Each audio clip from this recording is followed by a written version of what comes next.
Stay tuned now for the O'Reilly Factor coming up, the economic impact of the Mideast crisis.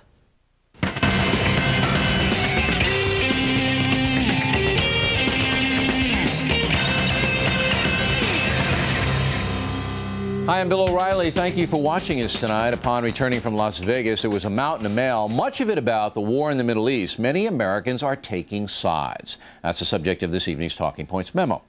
Over the weekend here in the USA, there were pro-Israel demonstrations and pro-Palestinian rallies. There was also praise and criticism for President Bush, who wants the Israelis to pull back. Talking Points would like to point out two things. First, that when evaluating the Middle East war, the good of America should be paramount for all Americans. And second, that President Bush is looking out for this country first, as he should be. Mr. Bush understands that both sides in the conflict have done bad things and that both leaders, Arafat and Sharon, are flawed men. The president also knows that the more the U.S. supports Israel, the more enemies we make worldwide. That being said, we must help Israel fight against terrorism. There's no question that the Israelis are under siege from evil people. Mad bombers who target women and children must be eradicated first and foremost. Israel has inflicted a tremendous amount of damage on the Palestinian people, and now their forces should pull back. Mopping up terrorists is fine, but showing the world that Israel will compromise for peace is showing strength. If the terrorism continues out of hand, the Israelis can always go back in. Now, for the why of all this, the war between Israel and the Palestinians, and the reason that many Arabs hate Israel and the USA, is money. Most of the Muslim nations are extremely poor. Israel, by comparison, is very prosperous. The no Muslim nation has freedom. The United States is the freest society on earth. There is a seething resentment in the Muslim world against Israel and America because, quite simply, we live much better than they do.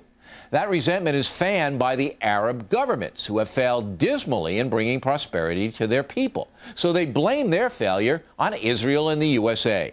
Uneducated Arabs, made fanatical by religious fervor, are easy targets for that kind of propaganda. They want to believe that their plight is not the fault of their fellow Muslims, which it is, but the fault of the infidels, the Christians and the Jews. This kind of foolish thinking is very hard to combat. All reason flies right out the window. President Bush knows that more anti-American feeling among the 200 million Arabs in the world is very, very bad for America. So he has to walk a tightrope and appeal to all sides to be reasonable. If Israel disengages first, this puts pressure on the Arab leadership and takes pressure off America. The world is a very dangerous place right now, and strategy is very important. Terrorism must be punished, but compromise must be in play as well. Remember, if the Taliban had handed bin Laden over, we would not have pulverized Afghanistan despite their assistance to that monster. All Americans should avoid getting emotionally involved with the war in the Middle East and see the entire playing field. We need to put America first. And that's the memo. Now for the top story tonight. Another point of view on this. Joining us from Washington, Dr. Patrick Clausen, the Deputy Director at the Washington Institute for Near East Policy and the co-author of the book, Dollars and Diplomacy, the Impact of U.S. Economic Initiatives on Arab-Israeli Negotiations. So where am I going wrong, Doctor? Osama bin Laden is not exactly a poor man. The guy is swimming in money. So making the Middle East a more prosperous place is not going to solve this problem of these radicals who hate the United States. All right, maybe it's not going to solve the problem, but if you took popular support away from them, it'd be a lot easier to control them, would it not?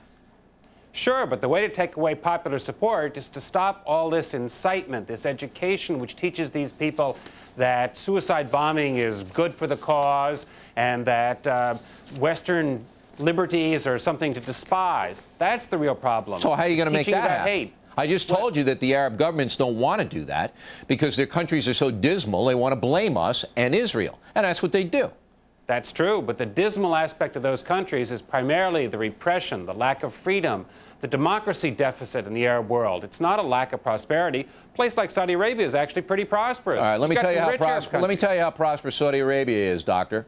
The per capita income in the United States is $33,000. In Saudi Arabia, it's $9,000. That's not prosperous. Well, that's because that includes all those millions and millions of foreign workers in Saudi Arabia. Take them out, and what's left, the Saudi citizens, their income is not bad compared to that in the United States. Well, look, what I'm saying to you is many, many Saudis, and you know that, don't have much money and don't benefit from the oil boom. And, and that's the most prosperous country. We go down a list. Iran, per capita income, $6,000.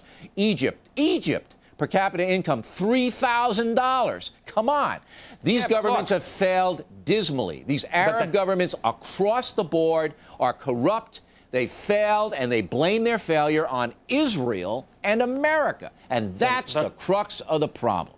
There's lots of poor people around the world who aren't terrorists. We take a look at a place like India that's got a democratic government, billion people, lots poorer than any place in the Arab world, and yet you don't see the terrorists coming out of there. The problem because they're not blaming their problems on us, see? They're not blaming their problems on us. That's exactly right. Now you're talking about politics. You aren't talking about the question of whether they're poor or rich. You're talking about whether or not they got democratic governments and whether or not they respect and love liberty. That's the problem. All right, but there's no solution to this problem in the Arab Muslim world as long as those regimes exist. Iraq, $2,000 per capita income.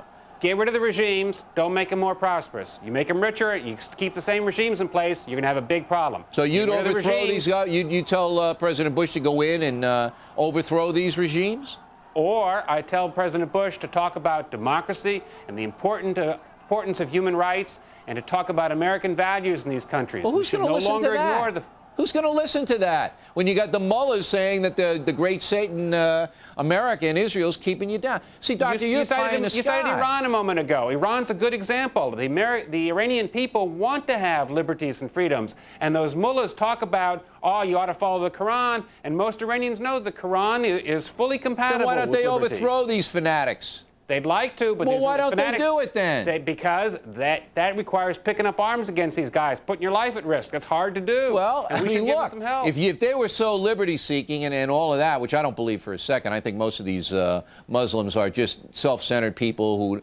Look, there have been revolutions throughout history and despotic governments have been overthrown. But what we have here is across-the-board condemnation of Israel throughout the world. There isn't one country except the United States of America that supports Israel, not one. And you have that because of this propaganda that flows out that somehow the Jews are responsible for the Palestinian poverty. That's not true. The Palestinian inefficiency and their corrupt government is responsible for their poverty. Absolutely. And what we should do is turn our best efforts to showing that it's the Palestinian bad leadership which are responsible for their suffering and not anything having to do with Israel. Hey, but they're not going to buy it. You see, they're just not going to. These people are not going to buy that. They're not going to believe President Bush. I think our ideas can win. I'm an optimist. I think that our ideas can triumph if we put them forward with vigor. All right. Not in a government that doesn't allow those ideas in. They control all the media. Hey, all right, Doctor, but we appreciate globalization. You got lots of radio stations. You got lots of ways of reaching these people. Not if they don't have electricity. And in Yemen and Qatar, they don't. Thanks, Doctor. We appreciate it. Next on the rundown, atrocities in the Middle East. Who's committing them?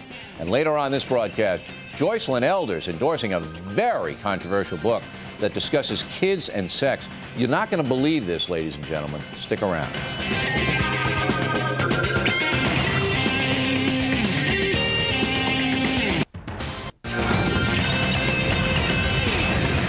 Back in the book segment tonight, a Florida preacher fighting dope dealers. Word on the streets of Jacksonville is that certain drug pushers will pay $25,000 to whomever kills Reverend John Guns, a Baptist minister.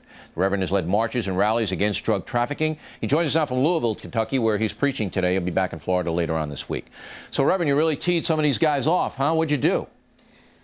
Well, our church has been involved in effective ministry, I believe effective ministry over the last 6 years, doing community rallies and fairs in the neighborhood, doing a lot of nonprofit activity, helping to rehab some of the homes in the neighborhood, helping to train persons in terms of computer skills, dealing with the message of abstinence and how teenagers ought to live, and just trying to involve ourselves in a positive way in the community. How destructive are drugs in your community in Jacksonville? Well, I think that they're like, it's very destructive, as in most communities. You see beautiful young women whose lives are being ravaged by the drug. You see gifted and intelligent young men whose lives are being controlled by the environment, by the business, by the industry of drugs. And so it's having a profound impact upon us as well. Is it pervasive in your neighborhood? Can anybody get it? Is it visible on the streets? Does it erode public confidence? Well, it is pervasive. Persons can get to it. Of course, you know, drug trafficking has become a very sophisticated business. And so so the drug dealer knows how to maneuver in a neighborhood. He understands the context of the neighborhood. He understands the environment. And he also understands how to meet certain needs. And I think one of our goals has been to provide meaningful service and meaningful opportunity to persons who are attempting to rise above the destruction of the drug community and environment. You're making it harder for the drug dealers to do business in your area.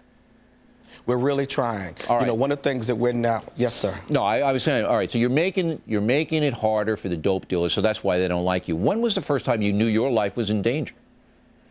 Well, in actuality, one of my staff members came to me and said, Pastor, you need to be careful because there's a bounty on you. And I said, the bounty is from what? Well, there was a major drug bust in our community. The Sheriff's Department, along with a federal agency, came in and did a major drug bust. It was very successful. And so our local newspaper, the Florida Times-Union, called me, asked me for a quote. I gave them a quote as it relates to economic opportunity on the heels of this drug bust, because I believe, Bill, that if there are no meaningful economic opportunities, then all the drug dealer is going to do is to set up shop again in that same neighborhood. Out of that comes the word circulating in the community that there's a drug, and out of the drug bust, there's now a bounty on my head for $25,000. Well, initially I was offended. I thought I was worth at least 50, but I'll take 25. Now, did you take any steps to protect yourself? Well, we did. Some persons on my staff made a call to the sheriff's office, and the sheriff's office was phenomenal. They were very supportive on providing persons for me, providing, creating a safe environment. Good. But the truth of the matter is that I'm a preacher, and as a preacher, I can't live in isolation. And so we planned this major rally, and over 3,000 persons came: white, black, Hispanic, Korean. All denominations, all walks of life came together, and we did a major rally in the heart of the neighborhood where the drug bust was, and it sent a profound message. Now, has the drug situation improved in your neighborhood? Are there fewer dealers around now?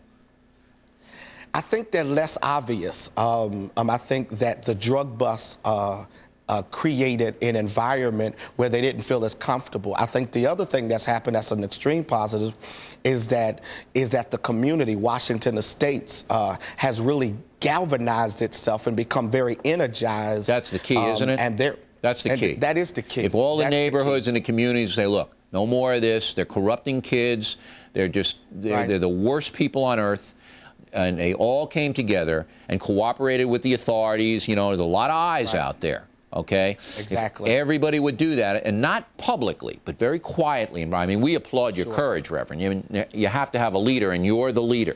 But if every community in the country would start to do that, good people saying, I'm going to drop a dime on these guys, they're doing a lot of damage, then something would improve. I'll give you the last word, Reverend. Well, the greatest thing that's come out of this is that we are now engaged in a program called Project Toolkit. And Project Toolkit has taken 300 persons who were unemployed, underemployed. 30% of them, Bill, were involved in criminal activity.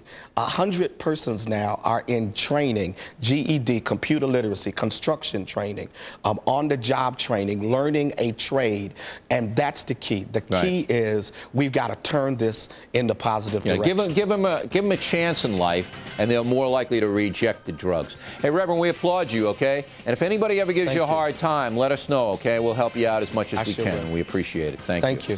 And next, we'll wrap things up, the most ridiculous item of the day and some of your mail. Time now for the most ridiculous item of the day. Can you believe the first quarter of the year is already over? And with that time in the books, the current rankings of the cable news universe have been released. The Factor is #1, followed by our pal Larry King, but sneaking up on Mr. Suspenders is Shepard Smith.